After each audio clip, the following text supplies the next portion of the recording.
샬롬, 사랑하는 성도 여러분 반갑습니다. 오늘은 사순절 39번째 날입니다. 오늘 여러분과 함께 말씀 여행을 떠날 곳은 여러분이 보셔서 아시다시피 우리 교회 정문 앞입니다. 여러분 하루속히 우리가 모두 함께 예배당에 모여 예배할 수 있는 그날을 기도해 주시기 바랍니다. 코로나19로 고통당하는 분들을 위해서도 기도 많이 해주시기 바랍니다. 특별히 오늘은 성금요일입니다. 주님의 십자가를 더욱 깊이 묵상하는 오늘이 되시기 바랍니다.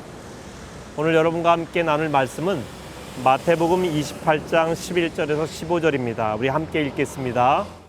여자들이 갈 때 경비병 중 몇이 성에 들어가 모든 된 일을 대제사장들에게 알리니 그들이 장로들과 함께 모여 의논하고 군인들에게 돈을 많이 주며 이르되 너희는 말하기를 그의 제자들이 밤에 와서 우리가 잘 때에 그를 도둑질하여 갔다 하라. 만일 이 말이 총독에게 들리면 우리가 권하여 너희로 근심하지 않게 하리라 하니 군인들이 돈을 받고 가르친 대로 하였으니 이 말이 오늘날까지 유대인 가운데 두루 퍼지니라. 오늘 말씀의 제목은 부활에 대한 헛소문을 퍼뜨리다입니다. 사람들은 오랜 지식과 경험을 통해 세계관이라는 것을 형성합니다. 이 세계관이라고 하는 것은 세상을 바라보는 관점을 말합니다. 무신론자의 관점과 그리고 창조론자의 관점은 매우 다르죠. 그리고 자본주의자의 관점과 공산주의자의 관점도 매우 다릅니다. 관점에 따라 세계 역사가 달라졌습니다. 역사적으로 유명한 세계관 논쟁 중에 하나가 천동설과 지동설에 관한 논쟁입니다. 중세 말기까지 사람들은 천동설을 주장했죠. 지구를 중심으로 천체가 돈다고 하는 주장입니다. 그런데 과학자 코페르니쿠스는 이것을 뒤집는 주장을 합니다. 지동설을 주장합니다. 지구를 중심으로 천체가 도는 것이 아니라 천체의 중심이 태양이고 태양을 중심으로 해서 지구를 비롯한 행성들이 돈다고 하는 것입니다. 이 지동설을 주장했을 때에 당시에 많은 사람들은 난리가 났습니다. 그리고 기득권자들은 가만히 있지 않았습니다. 이런 주장을 하는 사람들을 처형하려고 하기까지 했습니다. 왜 그랬을까요? 사회 질서에 대한 도전으로 받아들였기 때문에 그렇습니다. 지동설을 사실로 받아들이면 당시의 세계관을 수정해야 됐습니다. 기득권을 차지하고 있던 이들은 밀려나야만 됐겠죠. 예수님의 부활 역시 마찬가지입니다. 예수님 시대에도 지금도 사람들은 어떻게든 부활을 인정하고 싶어 하지 않습니다. 부활을 인정하는 순간 일어날 변화를 감당하기 어렵기 때문입니다. 당대의 기득권자들은 자신의 기득권을 다 내려놓아야 될 일이기도 했습니다. 오늘 본문에서 부활하신 예수님을 만난 여인들은 제자들을 만나기 위해서 달려갔습니다. 다른 한편 예수님 부활하시는 그 순간에 경비병들은 죽은 듯이 쓰러져 있었습니다. 잠시 그렇게 쓰러져 있다가 다시 정신을 차렸겠죠. 정신을 차려보니 예수님이 안 계신 겁니다. 빈 무덤이죠. 대제사장에 가서 이 사실을 알렸을 것입니다. 심상치 않은 일이 일어났다는 것을 대제사장은 알았을 것입니다. 장로들을 불러서 함께 의논을 합니다. 어떻게 대책을 세울 것인가 의논합니다. 그 대책 회의의 결과가 헛소문을 퍼뜨리자고 하는 것입니다. 그래서 경비병들에게 예수의 제자들이 예수의 시신을 훔쳐갔다고 그렇게 소문을 퍼뜨리도록 한 것입니다. 그리고 돈을 주었습니다. 경비병들 입장에서는 예수의 시신을 잃어버렸기 때문에 문책을 당할 수도 있는데 문책도 당하지 않고 돈도 받게 되는 결과를 얻었으니 그들에게도 나쁜 모습은 아닙니다. 그래서 그들은 예수의 제자들이 시신을 훔쳐갔다고 헛소문을 퍼뜨립니다. 그 결과 유대인들 중에는 그걸 진실로 믿는 이들이 생겼습니다. 본문 15절에 보면 오늘날까지라는 표현이 나옵니다. 마태가 이 글을 쓰고 있던 시기를 말하는데요. 마태복음의 기록 시기는 예수님 이후, 주후라고 하죠. 80년에서 90년경입니다. 예수님이 십자가에 달려 돌아가시고 부활하신 지 훨씬 뒤의 일입니다. 그때까지도 사람들은 예수의 제자들이 예수의 시신을 훔쳐갔다라고 알고 있는 이들이 많았다는 것입니다.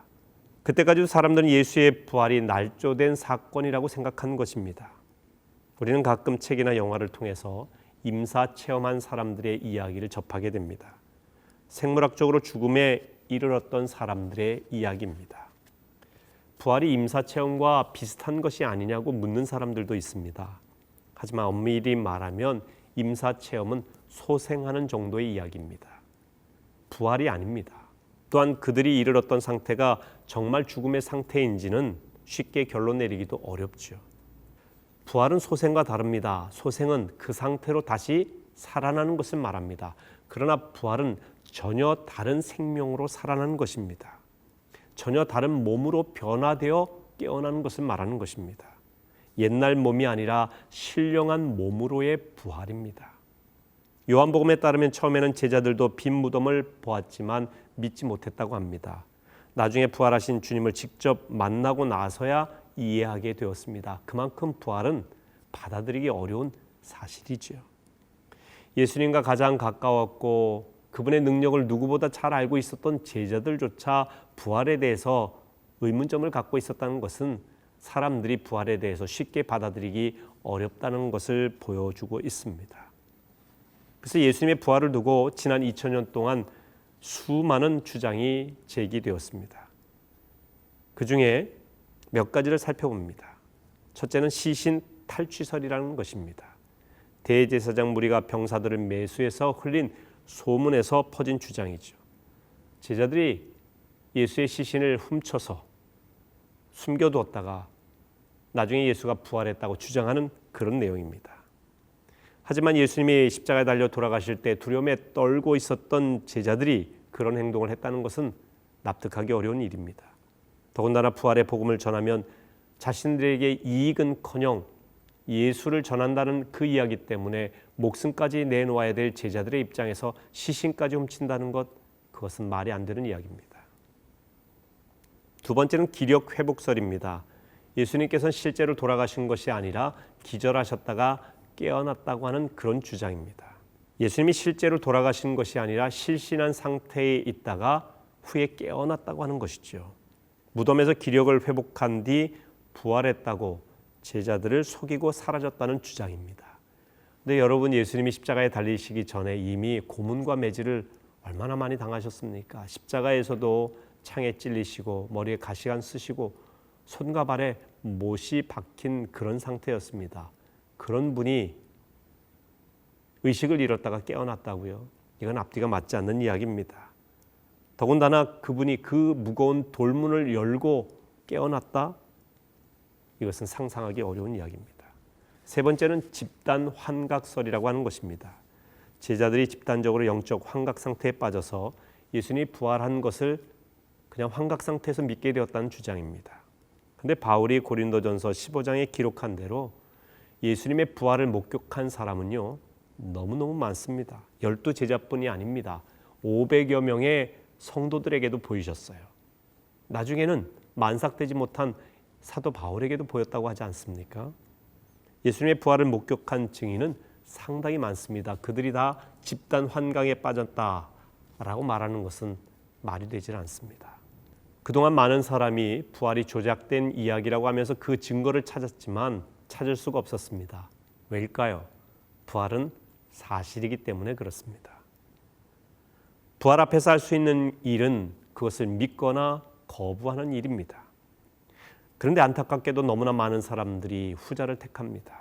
새로운 세계관을 거부하고 계속 자기 중심적인 옛 세계관을 갖고 살아가고 있습니다. 자, 이제 우리 자신을 돌아보도록 하겠습니다. 여러분, 부활이 분명한 사실임을 믿으시지요? 부활은 새로운 세상을 보는 것이고 새로운 삶을 사는 것입니다. 새로운 세계관을 갖는 것입니다. 부활의 가장 강력한 증거는 변화된 삶입니다. 예수님의 제자들이 부활하신 주님을 목격한 뒤에 변화되었습니다. 겁쟁이가 아니라 담대한 복음의 증거자들이 되었습니다. 여러분이 진정 부활을 믿으신다면 여러분의 삶이 변화되어야 될 것입니다. 세상의 가치관에 흔들리지 말고 담대해야 됩니다. 여론의 추이에 따라 예수를 믿는 게 아닙니다. 사람들의 판단력에 따라 믿는 것이 아니라 부활하신 예수를 진정으로 믿는 사람들은 세상에 뭐라고 하든지 이 세대를 본받지 않고 오직 하나님이 기뻐하시는 일, 즐거워하시는 일, 선하신 일, 뜻하신 바를 이루어드리기 위해 노력하는 사람들입니다. 그것이 변화된 그리스도인의 모습입니다. 부활하신 예수를 만난 사람의 모습인 것이죠. 여러분, 십자가의 고난을 이기시고 부활하신 예수님을 바라보시기 바랍니다. 끝까지 바라보시기 바랍니다. 함께 기도하겠습니다. 부활하신 주님을 찬양합니다. 저희는 부활하신 예수님을 믿고 끝까지 주님만 따라가는 영적 세계관을 갖고 살아가게 하옵소서. 세상의 가치관에 흔들리지 말게 하시고 오직 주님 주신 말씀 붙잡고 부활 소망을 붙잡고 승리하는 인생이 되게 하여 주옵소서. 예수님의 이름으로 기도하옵나이다. 아멘.